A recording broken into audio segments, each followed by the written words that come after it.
يا جماعه اللي بيحصل في نادي الزمالك غير منطقي، اللي بيحصل في نادي الزمالك غير منطقي.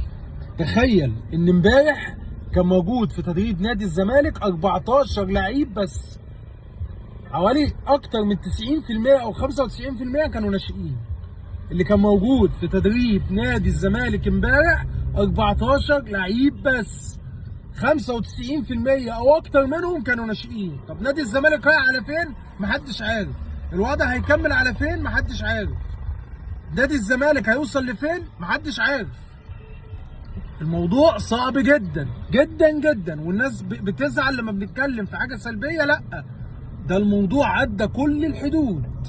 الموضوع وصل بنادي الزمالك الى اقصى وفوق ما تتخيل. بقول لك 14 لعيب منهم 90% او اكتر لعيبه ناشئين. عارف يعني ايه لعيبه ناشئين؟ يعني انقذوا نادي الزمالك، ده اللي اقدر اقوله، انقذوا نادي الزمالك.